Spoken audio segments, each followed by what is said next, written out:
जय हिंद साथियों। तो आप स्वागत है आपके अपने परिवार स्टडी विद गणेशर में। तो प्यारे दोस्तों, आज की कक्षा में हम लोग जो करने वाले हैं वो हम लोग करेंगे क्या, सुनिएगा ध्यान से। जितने भी क्वेश्चन ग्रंथि से यानी ग्लैंड से आपके रेलवे के किसी भी एग्जाम में, चाहे हम बात करें एनटीपीसी को लेकर या फिर ग्रुप डी को लेकर, या हम बात करें टेक्नीशियन, या फिर हम बात करें है ना जेई, जितने भी रेलवे के एग्जाम हुए हैं प्रीवियस ईयर में, जितने भी क्वेश्चन पूछे गए हैं ग्रंथि से संबंधित, आज हम क्या करेंगे उन्हीं की चर्चा इस वीडियो में करने वाले हैं। मुझे नहीं पता है कि आज की क्लास में कितने क्वेश्चन है, इसके बारे में मुझे कोई आइडिया नहीं है। तो जितना भी क्वेश्चन होगा हम लोग क्वेश्चन को करेंगे और साथ ही साथ हम क्वेश्चन के साथ जो उसका कंसेप्ट होगा उसको भी लर्न करेंगे। ठीक है, आपको क्या करना है, आपको बस इस वीडियो को शुरू से अंत तक देखना है।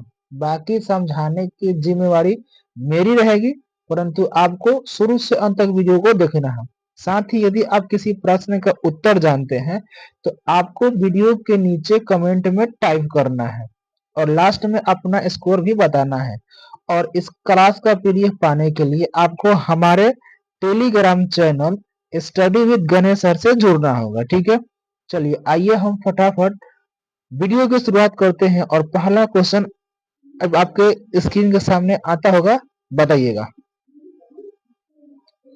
लीजिए पहला क्वेश्चन सामने है, गाय और भैंस के थानों में दूध उतारने के लिए किस हार्मोन की सुई लगाई जाती है? बोलिए क्या होगा आंसर।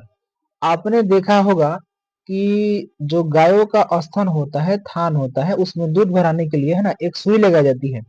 तो आपको ये बताना है कि किस हार्मोन की सुई लगाई जाती है।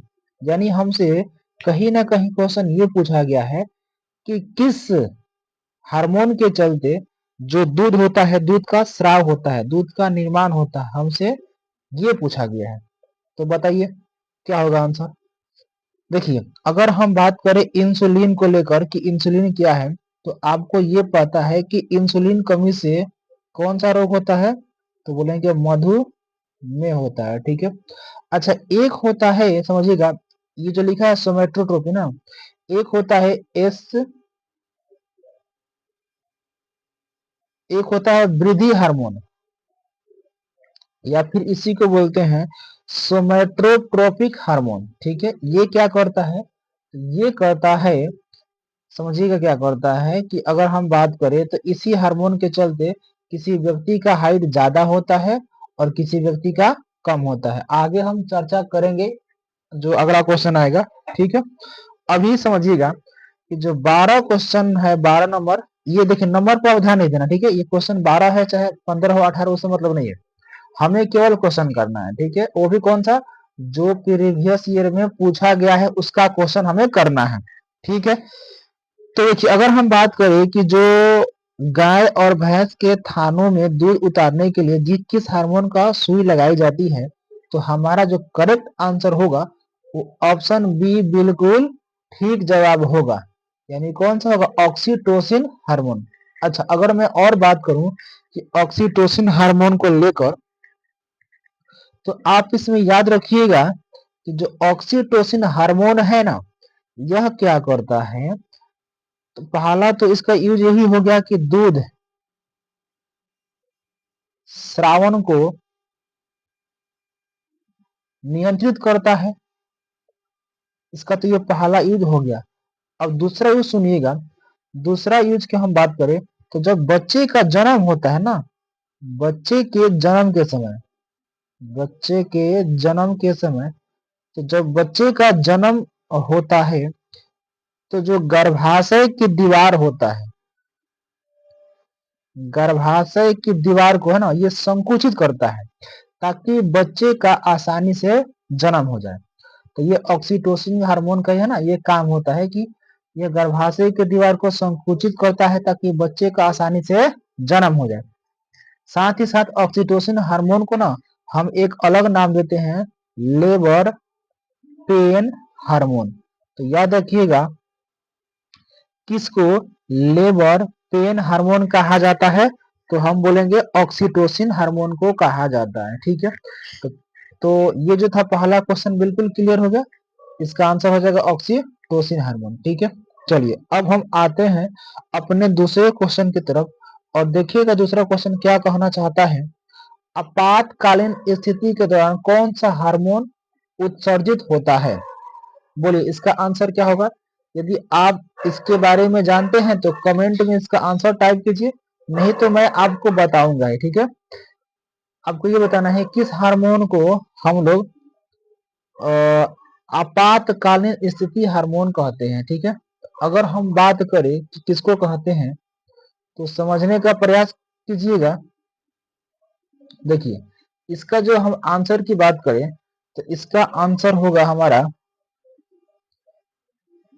ऑप्शन बी, बिल्कुल ठीक जवाब होगा, है ना। एड्रीनलिन, एड्रीनल हार्मोन को हम लोग आपातकालीन हार्मोन भी कहते हैं। अच्छा, अगर मैं इसके बारे में थोड़ा और चर्चा करूं कि ये क्या क्या करता है तो समझिएगा ये क्या करता है ना। देखिएगा अगर हम इसके यूज में हम बात करें तो यह जो ब्लड होता है ना रक्त में, यानी हम सीधा कहेंगे रक्त में जो नमक होता है यानी लवण कह सकते हैं। ठीक है, जो रक्त में लवण या फिर नमक होता है उसको नियंत्रित करता है, नियंत्रित करता है। कौन करता है भाई? तो एड्रीनलिन करता है, रक्त में लवण की मात्रा को नियंत्रित करता है।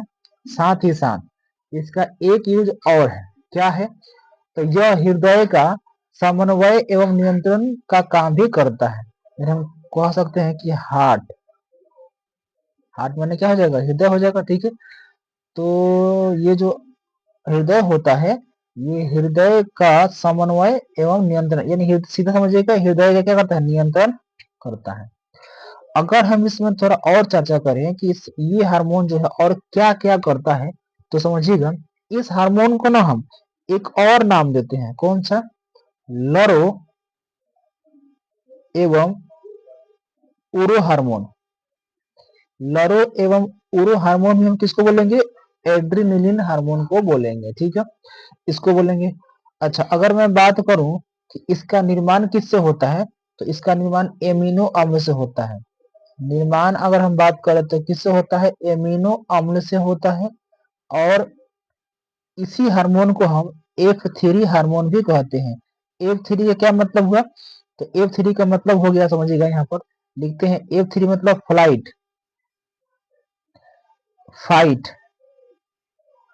एक होता है फ्राइट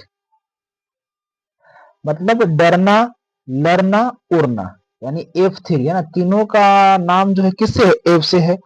फ्लाइट, फाइट, फ्राइट, तो इसलिए इसको F3 हार्मोन भी कहते हैं, लरो एवं उरो हार्मोन भी कहते हैं। एड्रेनलिन का जो निर्माण होता है वो एमिनो अम्ल से होता है। फिलहाल जो है आपातकाल स्थिति के दौरान कौन सा हार्मोन उत्सर्जित होता है तो हम क्या बोलेंगे? ऑप्शन बी बिल्कुल ठीक जवाब होगा। ठीक है, तो दूसरा क्वेश्चन भी हमारा क्लियर हो गया। चलिए अब हम बढ़ते हैं अपने तीसरे क्वेश्चन की तरफ और देखते हैं कि तीसरा क्वेश्चन हमसे क्या कहना चाहता है। इस हार्मोन की कमी के कारण मधुमेह रोग होता है। क्या मैंने आपको यह नहीं बताया? अभी बताया ना आपके वो, तो क्या आप इसका उत्तर नहीं दे सकते हैं? आप इसका उत्तर दीजिए कमेंट बॉक्स में। तब तक मैं इधर ऑप्शन को देखता हूँ कि ऑप्शन में क्या क्या दिया है। ठीक है, देखिए अगर हम बात करें ऑप्शन को लेकर तो अभी अभी मैंने ऑक्सीटोसिन हार्मोन के बारे में बताया। क्या बताया भाई? तो समझिएगा ऑक्सीटोसिन जो हार्मोन होता है यह क्या करता है तो हम बात करेंगे कि यह सबसे पहले जो गर्भाशय की दीवार होता है उसको संकुचित करता है। तो गर्भाशय की दीवार को संकुचित करता है। दूसरा हम बात करें तो यह क्या करता है? यह दूध स्राव पर दूध स्राव पर नियंत्रण करता है। दूध स्राव पर नियंत्रण करता है। यह किसका यूज हुआ? तो यह हुआ ऑक्सीटोसिन का। अगर हम बात करें इंसुलिन को, इसके बारे में क्या होगा? तो इसी के कारण जो होता है वो कौन सा रोग होता है? मधुमेह रोग होता है। क्वेश्चन भी हमसे ये पूछा है किस हार्मोन की कमी के कारण मधुमेह रोग होता है ना। तो अगर इसका उत्तर का बात करें तो क्या जवाब ऑप्शन सी ठीक जवाब होगा। लेकिन क्योंकि अभी जो थायरोक्सिन हार्मोन है उसके उसके बारे में हम चर्चा कर लेते हैं, ठीक है, कि थायरोक्सिन हार्मोन का यूज क्या क्या है समझिएगा। अगर हम बात करें थायरोक्सिन हार्मोन को लेकर तो यहाँ समझिएगा इसका काम क्या है। इसका निर्माण ये इसका काम जो है यह हड्डी एवं हड्डी एवं बाल, ठीक है, हड्डी एवं बाल के विकास में कार्य करता है। और यह इसके हम और यूज की बात करें तो यह हार्ट बीट को कंट्रोल करता है, हार्ट बीट को कंट्रोल करता है, नर्वस सिस्टम को नर्वस सिस्टम को यह एक्टिव करता है, नर्वस सिस्टम को एक्टिव करता है। देखिए अगर थायरोक्सिन जो है, अगर किसी व्यक्ति के अंदर थायरोक्सिन की कमी हो जाएगी ना, थायरोक्सिन हार्मोन की कमी हो जाएगी तो इसकी कमी से बहुत सारे रोग होते हैं। जैसे अगर हम बात करें कौन कौन सा रोग, तो पहला रोग का नाम ध्यान रखिएगा जर्मनावता है, जर्मनावता। तो जर्मनावता जो रोग होता है वो किस हार्मोन की कमी के कारण होता है, थायरोक्सिन हार्मोन की कमी के कारण होता है, ठीक है। अगर हम बात करें और मैक्सीडोमा, मैक्सीडोमा, तो जो मैक्सीडोमा ये रोग है ये किसके कारण होता है, ये भी थायरोक्सिन हार्मोन के कारण होता है, ठीक है। और यदि हम बात करें तो एक रोग और है हाइपोथायराइड हाइपोथायराइडिज्म, हाइपोथायराइडिज्म। ये भी रोग जो होता है वो थायरोक्सिन की है ना, थायरोक्सिन हार्मोन की कमी के कारण ये रोग होता है, ठीक है। तो आपने देखा कि हमने एक क्वेश्चन के माध्यम से कितने सारे कंसेप्ट के बारे में हम लोगों ने जान लिया, ठीक है। तो ये क्वेश्चन भी हमारा क्लियर हो गया। चलिए अब हम आते हैं अपने अगले क्वेश्चन की तरफ और देखते हैं कि अगला क्वेश्चन क्या कहना चाहता है। लीजिए, अंतःस्रावी ग्रंथि को डैश भी कहा जाता है, बोलिए क्या होगा, ठीक है। अंतःस्रावी ग्रंथि को डैश भी कहा जाता है, तो समझिएगा। अब चूंकि ग्रंथि के बारे में हम चर्चा कर लेते हैं, ग्रंथि है क्या फिर समझिएगा। जो ग्रंथि होता है, यहाँ इसको मिटा लेते हैं आपको, है ना। जो ग्रंथि होता है यदि उसको लेकर हम बात करें तो ग्रंथि तीन प्रकार के, कौन कौन। एक का नाम होगा आपका अंतःस्रावी ग्रंथि, एक होगा आपका बाह्यस्रावी ग्रंथि और एक होगा आपका मिश्रित ग्रंथि। तो ग्रंथि तीन प्रकार के, अंतःस्रावी ग्रंथि, बाह्यस्रावी ग्रंथि भी कौन सा, मिश्रित ग्रंथि। अगर हम बात करें अंतःस्रावी ग्रंथि को लेकर कि इसमें क्या क्या होता है, ठीक है, तो समझिएगा अंतःस्रावी ग्रंथि सबसे पहले जो होता है इसमें किसी भी प्रकार की कोई नलिका नहीं होता है, यानी इसमें नलिका नहीं पाया जाता है। दूसरी हम बात करें कि अंतःस्रावी ग्रंथि से क्या निकलता है, क्या एंजाइम निकलता है कि हार्मोन निकलता है। तो हम बात करें अंतःस्रावी को लेकर तो इससे क्या निकलेगा भाई, तो इससे हार्मोन निकलता है, हार्मोन निकलता है। तो अंतःस्रावी ग्रंथि से क्या निकलता है, हार्मोन। सेम इसी का उल्टा होता है किसमें, बाह्यस्रावी ग्रंथि में। इसमें क्या होता है, इसमें नलिका होती है, इसमें नलिका होती है। दूसरी बात ये कि बाह्यस्रावी ग्रंथि से क्या निकलता है, एंजाइम या फिर रस निकलता है, रस या फिर क्या निकलता है, एंजाइम निकलता है। अब कुछ एग्जाम्पल पूछता है कि मतलब चार आपको ऑप्शन दे देगा, बोलेगा कि इनमें से कौन अंतःस्रावी ग्रंथि नहीं है, चाहे कौन बाह्यस्रावी ग्रंथि नहीं है। तो ये आपको ध्यान रखना पड़ेगा, ठीक है। तो अगर हम बात करें इसमें और कि समझिएगा, अब हम बात करते हैं अंतःस्रावी ग्रंथि को लेकर कि कौन कौन सी अंतःस्रावी ग्रंथि है। तो इसके बारे में बात करें तो समझिएगा अंतःस्रावी ग्रंथि को, है ना, तो पहले हो जाएगा आप कौन सा, थायराइड ग्रंथि, थायराइड ग्रंथि, पैराथायराइड ग्रंथि, पैराथायराइड ग्रंथि। और यदि हम बात करें इसमें तो हो जाएगा कौन सा आपका पीनियल ग्रंथि, पीनियल ग्रंथि। अगर हम बात करें तो पीयूष ग्रंथि, पीयूष ग्रंथि, ठीक है। तो ये एक और हो जाएगा आपका थाइमस, थाइमस, है ना। तो ये जितने भी हैं ये सारे के सारे कौन ग्रंथि है, ये सारे के सारे अंतःस्रावी ग्रंथि है, ठीक है। यानी पीयूष ग्रंथि कौन सा ग्रंथि होगा, अंतःस्रावी ग्रंथि, ठीक है। ये जो आप देख रहे हैं ऑटो ग्रंथि है ना, ऑटो ग्रंथि माने क्या होता है, थायराइड ग्रंथि, तो ये भी कौन सा अंतःस्रावी ग्रंथि है। हमसे पूछा कि अंतःस्रावी ग्रंथियों को डैश भी कहा जाता है। तो भाई जो अंतःस्रावी ग्रंथि है ना, क्या इसमें नलिका पाई जाती है, तो हम बोलेंगे नहीं सर, अभी आपने बताया कि अंतःस्रावी ग्रंथि में जो नलिका है वो नहीं पाई जाती है, यानी नलिका क्या होती है, विहीन होती है, चाहे वाहिनी नहीं पाई जाती है, ठीक है। तो क्या बोलेंगे, वाहिनीहीन। तो इसका जो क्वेश्चन का आंसर होगा वो ऑप्शन बी बिल्कुल ठीक जवाब होगा, यानी वाहिनीहीन ग्रंथिहीन होती है, ठीक है। कौन, तो हम बोलेंगे अंतःस्रावी ग्रंथि को ये मतलब वाहिनीहीन ग्रंथि भी कहा जाता है। ये 22 नंबर क्वेश्चन बिल्कुल आपको समझ में आ गया होगा कि है ना किस प्रकार से क्या है। हमने क्या सीखा, हमने ये सीखा कि ग्रंथि कितने प्रकार के, तीन, अंतःस्रावी ग्रंथि, बाह्यस्रावी ग्रंथि, फिर कौन सा, मिश्रित ग्रंथि। मिश्रित ग्रंथि का हम एग्जाम्पल की बात करें तो क्या हो जाएगा भाई, उसका एग्जाम्पल हम बात करें तो क्या हो जाएगा, उसका एग्जाम्पल हो जाएगा ये पैनक्रियाज या फिर अग्नाशय। यह किस में आता है, तो यह दोनों में आता है। मिश्रित ग्रंथि क्या करता है, ये आपका हार्मोन और एंजाइम दोनों निकालता है, जबकि अंतःस्रावी ग्रंथि जो है यह केवल और केवल हार्मोन निकालता है, जबकि बाह्य जो बाह्यस्रावी ग्रंथि है यह क्या निकालता है, तो यह निकालता है केवल और केवल एंजाइम या फिर रस निकालता है। जबकि जो मिश्रित है ये दोनों निकालते हैं, एंजाइम फिर कौन सा, रस। एग्जाम्पल क्या होगा, पेनक्रियाज या फिर क्या हो जाएगा, अग्नाशय, ठीक है। चलिए अब हम बढ़ जाते हैं अपने अगले क्वेश्चन की तरफ। देखिएगा अगला क्वेश्चन समझिएगा, माँ और शिशु के बीच गले लगाना या चूमना निम्न हार्मोन में किसके मोचन से होता है, ठीक है। यानी आपको ये बताना है कि माँ और शिशु के बीच में गले लगाना या फिर चूमना किस हार्मोन के मोचन से को प्रेरित करता है, ठीक है, ये बताना है। क्या इंसुलिन होगा, अभी मैंने आपको बताया कि इंसुलिन की कमी से कौन सा रोग, मधुमेह रोग, तो ये तो बिल्कुल भी नहीं होगा सर, ठीक है। तो फिर कौन सा होगा, ये आप बोलिए, है ना, कि इसका आंसर क्या होगा, क्योंकि आप कभी ना कभी तो बायोलॉजी पढ़े ही होंगे, ठीक है, और कभी ना कभी तो देखे होंगे हार्मोन के बारे में, ये सुने होंगे, ठीक है। इसका क्या आंसर होगा, तो बताइए फटाफट क्या हो सकता है इसका हार्मोन, ठीक है। यदि हम बात करें इसके हार्मोन को लेकर तो इसका जो उत्तर होगा वो ऑप्शन डी बिल्कुल ठीक जवाब होगा, ठीक है। यानी ऑक्सीटोसिन हार्मोन के कारण एक माँ जो है अपने शिशु के बीच गले लगाती है या फिर क्या करती है, चूमती है। चलिए तो ये हमारा क्वेश्चन भी क्लियर हो गया।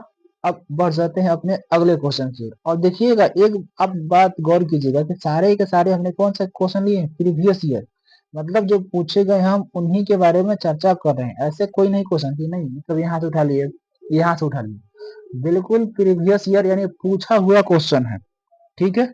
चलिए आते हैं अगले क्वेश्चन। देखिएगा अगला क्वेश्चन है, कौन सी ग्रंथि दुग्ध निष्कासन हार्मोन ऑक्सीटोसिन का स्रावन करती है।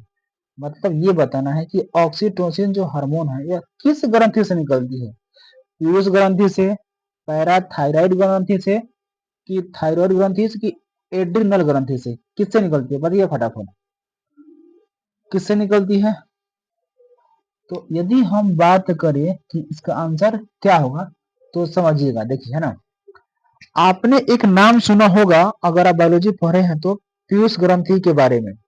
तो जो होता है ना पीयूष ग्रंथि से बहुत सारे हार्मोन निकलते हैं, ठीक है। पीयूष ग्रंथि से बहुत सारे हार्मोन निकलते हैं। अब सुनिएगा कौन कौन से, हालांकि इसका तो लिस्ट बहुत लंबा है, लेकिन जो जो इम्पोर्टेंट पॉइंट है मैं आपको वो समझा दे रहा हूँ। पीयूष ग्रंथि को सबसे पहले इसको ना मास्टर ग्रंथि के नाम से जानते हैं, मास्टर ग्रंथि के नाम से किसको जाना जाता है, पीयूष ग्रंथि को नाम से जाना जाता है। ये होता कहाँ पर है, तो ये हमारे मस्तिष्क में होता है। मस्तिष्क में है ना एक स्फेनोइड नामक हड्डी होता है, उसी के गड्ढे में स्थित होता है, जिस गड्ढे को हम सेल टार्सिका भी कहते हैं। अब इस हार्मोन के इस ग्रंथि के 3 भाग होते हैं, एक आगे वाला भाग, एक बीच वाला, एक पीछे वाले यानी कि बोलते हैं पश्च भाग। तो जो इसका अगला वाला भाग है ना, इसमें बहुत सारे हार्मोन निकलते हैं। जैसे पहला हो जाएगा, अगर हम बात करें एसटीएच हार्मोन, इसी को बोलते हैं सोमैट्रोट्रोपिक हार्मोन, या फिर इसी का एक दूसरा नाम है वृद्धि हार्मोन। यह कहाँ से निकलता है? तो यह निकलता है हमारे पीयूष ग्रंथि के सबसे आगे वाले भाग से निकलता है। इसका काम क्या होता है? जैसा कि नाम से स्पष्ट होगा, इसका काम क्या है? तो यह जो है ना, यह शरीर के मतलब विकास, यह शरीर के विकास में महत्वपूर्ण भूमिका निभाता है। अगर किसी व्यक्ति के अंदर एसटीएच यानी सोमैट्रोट्रोपिक हार्मोन या वृद्धि हार्मोन ज्यादा मात्रा में निकलेंगे, तो आप देखिएगा उस व्यक्ति का जो हाइट होता है ना, वो काफी ज्यादा है ना, मतलब बढ़ जाता है।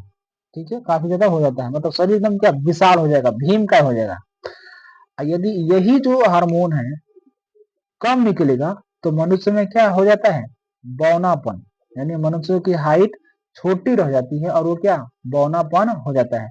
लेकिन मान लेते हैं कि अगर है ना, मतलब किसी वयस्क में अत्यधिक मात्रा में इस हार्मोन का स्राव होने लगे, ज्यादा मात्रा में निकलने लगे, तब क्या होता है? तब देखिएगा कि आप किसी व्यक्ति को देखिएगा ना, उसके जो हाथ होते हैं, ये वाला हाथ है ना, हाथ या फिर पैर काफी ज्यादा मोटे हो जाते हैं। मतलब हाथ इतना मोटा हो जाएगा, केवल अंगूठा अंगूठा, फिर उंगली भी इतना मोटा हो जाएगा। तो आप ऐसे अपने गांव में देखे होंगे। तो ये जो सारा घटना होता है किस हार्मोन के कारण होता है? यह होता है वृद्धि हार्मोन या फिर सोमैट्रोट्रोपिक हार्मोन के कारण होता है, जो कि किससे निकलता है? पीयूष ग्रंथि से निकलता है। ठीक है, अब ये जो पूछा है क्वेश्चन, दूध निष्कासन हार्मोन ऑक्सीटोसिन भी कहाँ से निकलता है? तो हम बोलेंगे सर यह पीयूष से ही निकलता है। ठीक है, इसका भी आंसर क्या हो जाएगा? पीयूष ग्रंथि बिल्कुल ठीक जवाब होगा। क्योंकि पीयूष ग्रंथि को हम इसी तरह मास्टर ग्रंथि नहीं कहते हैं, क्योंकि इसके ना बहुत सारे हार्मोन होते हैं। जैसे कि अगर हम बात करें कौन कौन से हार्मोन होते हैं, तो एक होता है थायराइड, है ना, मतलब TSH, थायराइड स्टिमुलेटिंग हार्मोन। यह क्या करता है? तो यह कहता है कि मतलब ये है ना, अगर हम बात करें इसके बारे में, तो यह क्या करता है? यह थायराइड हार्मोन को थायरोक्सिन नामक हार्मोन स्रावित करने के लिए उत्तेजित करता है। ठीक है, तो ऐसे बहुत सारे हार्मोन होते हैं, तो याद रखिएगा। ठीक है, तो इसका आंसर क्या हो जाएगा? ए ठीक हो जाएगा। चलिए बढ़ जाते हैं अपने अगले क्वेश्चन की तरफ। और अगला क्वेश्चन देखिएगा, मनुष्य के शरीर की वह ग्रंथि जो एंजाइम और हार्मोन दोनों स्रावित करती है। लीजिए, इसका आंसर आपको कमेंट में छाप देना है। ठीक है, कमेंट में इसका आंसर बताना है, क्योंकि मैंने आपको समझा दिया। तो इसका आंसर आप कमेंट में बताएंगे कि इसका आंसर क्या होगा। ठीक है, आइए बढ़ते हैं अपने अगले क्वेश्चन की तरफ।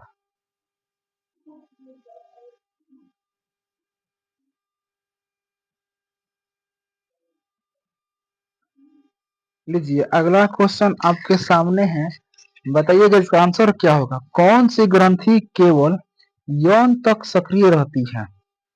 आपको ये बताना है। ठीक है, बताइए इसका आंसर क्या होगा? क्या पीनियल होगा, पिट्यूटरी होगा, अर्धस्वेतक होगा कि थाइमस होगा? हमसे पूछा है कि कौन सी ग्रंथि केवल यौन तक सक्रिय रहती है, उसके बाद सक्रिय नहीं रहती है। तो बताइए इसका आंसर क्या होगा? तो अगर हम बात करें इसके आंसर को लेकर, है ना, इसका आंसर क्या होगा? तो समझिएगा, इसका जो आंसर होगा वो ऑप्शन बी बिल्कुल ठीक जवाब होगा, यानी आंसर क्या जगह थाइमस हो जाएगा। अगर हम बात करें थाइमस को लेकर, है ना, कि मतलब इसमें कहा ये सबसे पहले हम बात करते हैं कि कहाँ पाया जाता है। तो यह जो थाइमस ग्रंथि है, यह हृदय के ठीक ऊपर पाई जाती है। और थाइमस हार्मोन के अगर हम कार्य के बारे में बात करें, तो जैसे कि है ना, ये क्या करता है कि यह मतलब सेक्सुअल मैच्योरिटी पर प्रभाव डालता है। ठीक है, तो हमसे तो ये पूछा है कि कौन सा यौवन तक सक्रिय रहता है, तो आंसर क्या जाएगा? थाइमस हो जाएगा।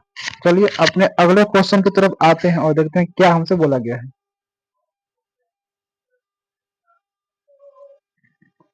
मानव शरीर में पिट्यूटरी ग्रंथि कहाँ स्थित होती है? हमें ये बताना है कि जो पिट्यूटरी ग्रंथि है कहाँ स्थित होती है। मैंने आपको बताया था कि जो पिट्यूटरी ग्रंथि है, अच्छा इसको हिंदी में कौन सा ग्रंथि बोलते हैं? तो इसको हिंदी में बोलते हैं पीयूष ग्रंथि। पीयूष ग्रंथि यह होती कहाँ है समझिएगा, यह होती है हमारे मस्तिष्क में। और यह मस्तिष्क में कहाँ होती है? तो मस्तिष्क में एक हड्डी होता है। कौन सा हड्डी होता है? तो अगर हम बात करें कि कौन सा हड्डी होता है, तो एक होता है स्फेनॉइड हड्डी होता है, उसी के गड्ढे में यह ग्रंथि स्थित होती है। जिस गड्ढे में होती है उसको उस गड्ढे को हम सेल टार्चिका भी कहते हैं। तो हमसे ये पूछा है कि पिट्यूटरी ग्रंथि कहाँ स्थित होती है, तो हम क्या बोल देंगे? मस्तिष्क के तले पर, यानी कहाँ आंसर हो जाएगा? ऑप्शन बी बिल्कुल ठीक जवाब होगा। यानी कहाँ पाई जाती है? तो मस्तिष्क में पाई जाती है। तो ये क्वेश्चन हमारा क्लियर हो गया। आइए बढ़ जाते हैं अपने अगले क्वेश्चन की तरफ। लीजिए अगला क्वेश्चन है, थायराइड ग्रंथि शरीर के किस भाग में स्थित होती है? हमसे ये बोला गया कि थायराइड ग्रंथि, तो समझिएगा अगर हम बात करें, ठीक है, कि थायराइड ग्रंथि कहाँ होती है, समझिएगा ये हमारा फेस हो गया और ये क्या हो जाएगा? गला हो गया। तो यहाँ पर जो आवाज होता है, स्वर तंत्र होता है, वहीं पर ना एक छोटा सा ग्रंथि होता है, इसका नाम क्या है? थायराइड ग्रंथि। तो पूछा है कि कहाँ होता है, तो हम कहाँ बोलेंगे? आंसर सिर में होता है, ठीक है, थायराइड ग्रंथि।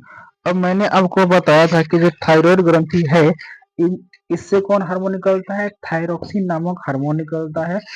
अगर ये ज्यादा निकलेगा तो क्या होगा भाई, और यह कम निकलेगा तो क्या होगा? तो मैंने आपको कुछ मतलब डिजीज का नाम बताया था, जो है ना, मतलब बीमारी का नाम बताया था, आपको बता दिया था, जैसे कि जर्मनावता हो गया, मैक्सीडेमा हो गया, इस प्रकार के। तो 23 का आंसर क्या हो जाएगा? बी सही होगा। चलिए आते हैं अपने अगले क्वेश्चन की तरफ, देखते हैं कि अगला क्वेश्चन हमसे क्या बोला गया है। लीजिए, थायरोक्सिन के संश्लेषण के लिए निम्नलिखित में से क्या आवश्यक है? ठीक है, हमें ये बताना है, क्या पोटेशियम है, कैल्शियम है, सोडियम है कि आयोडीन है? बोलिए क्या होगा इसका आंसर? अगर हम बात करें इसके आंसर को लेकर, क्या होगा समझिएगा, ये जो थायरोक्सिन हार्मोन है, ये कहाँ से निकलता है? यह निकलता है थायराइड ग्रंथि। और ये होता है कहाँ पे है? यह होता है कहाँ पे? ये होता है सिर में, यहाँ पर होता है, यहाँ पर होता है, ठीक है। आप देख आप देखे होंगे ना कि अगर किसी व्यक्ति के अंदर आयोडीन की कमी हो जाती है, आयोडीन की कमी हो जाती है, तो उसको इसको एक रोग होता है, जिसको बोलते हैं घेंघा रोग बोलते हैं, घेंघा रोग बोलते हैं। तो जो घेंघा रोग होता है, किसके कारण होता है? आयोडीन की कमी कारण। और यह होता कहाँ पे है? गले में होता है। तो ये तो पूछा है कि थायरोक्सिन के संश्लेषण के लिए निम्नलिखित में से क्या आवश्यक है? क्या पोटेशियम है? नहीं है। कैल्शियम नहीं है, सोडियम नहीं है, तो क्या होगा? ऑप्शन डी, यानी कौन सा हो जाएगा? आयोडीन हो जाएगा, ठीक है। चलिए तो ये क्वेश्चन भी क्लियर हो गया। अब हम बढ़ जाते हैं अपने अगले क्वेश्चन की तरफ। लीजिए अगला क्वेश्चन, टेस्टोस्टेरोन जो एक नर सेक्स हार्मोन है, डैश में संश्लेषित होता है?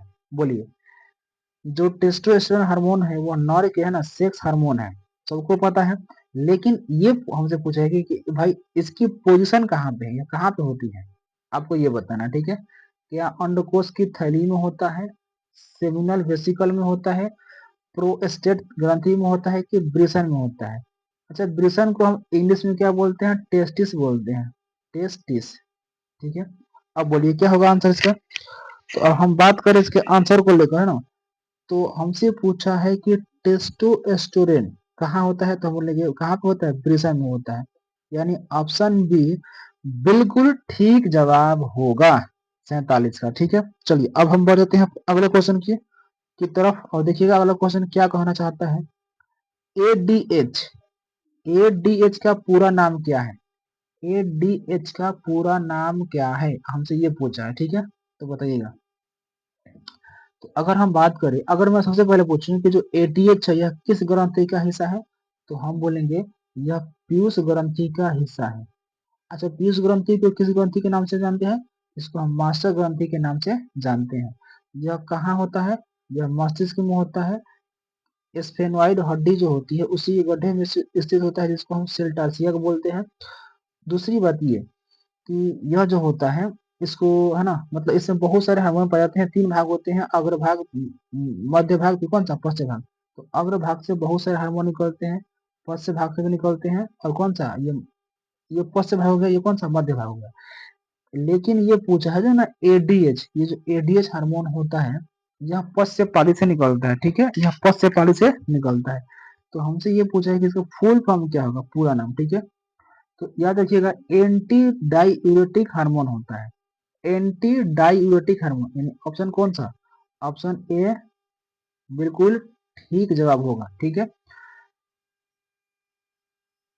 53 का एंटी डाईयूरेटिक हार्मोन होता है। चलिए, तो ये क्वेश्चन भी हम लोगों ने कर लिया। अब हम मूव करते हैं नेक्स्ट क्वेश्चन की तरफ, और देखिए क्या हमसे बोला गया है। इसका मतलब क्वेश्चन खत्म हो गया, ठीक है। तो आपने देखा हम लोगों ने किस प्रकार से ग्लैंड्स यानी ग्रंथि, जो बायोलॉजी का एक है ना चैप्टर है, इसमें से जो क्वेश्चन रेलवे में पूछा गया था हमने उसके बारे में कर लिया। अच्छा, न केवल हम लोगों ने कॉन्सेप्ट किया, न केवल हम लोगों ने क्वेश्चन किया, बल्कि क्वेश्चन के साथ साथ हमने कॉन्सेप्ट को भी सीखा, और यही मतलब जरूरी भी है। आप क्वेश्चन करने से सिर्फ आपको मतलब सफलता हासिल नहीं होगी, जब तक उसके पीछे का कंसेप्ट आपको पता नहीं होगा, आप कितना भी क्वेश्चन कर लीजिए, आपको पूरा में से पूरा मार्क्स नहीं आएगा जब तक कंसेप्ट क्लियर ना हो। तो हम लोग अपनी जो कक्षा है इसी प्रकार से रखने वाले हैं कि एक चैप्टर उसका क्वेश्चन, फिर कौन सा कंसेप्ट, कि अगर कोई व्यक्ति नहीं भी पढ़ा है तो भी वो आसानी से पढ़ लेगा और जान लेगा, ठीक है। तो यह हमारी बायोलॉजी की दूसरी कक्षा थी। पहली कक्षा है ना, इसके पहले हो गया है, आप उसको देख सकते हैं, प्लेलिस्ट बन गया है। अब जो इसके बाद क्लास आएगी वो भी किसी अगले चैप्टर पर होगी, और उसके साथ उसका क्वेश्चन और क्या हो जाएगा, कॉन्सेप्ट भी हो जाएगा, ठीक है। तो आज के क्लास में बस इतना ही रहने देते हैं, बाकी मिलते हैं इसके दूसरी क्लास में। तब तक के लिए जय हिंद।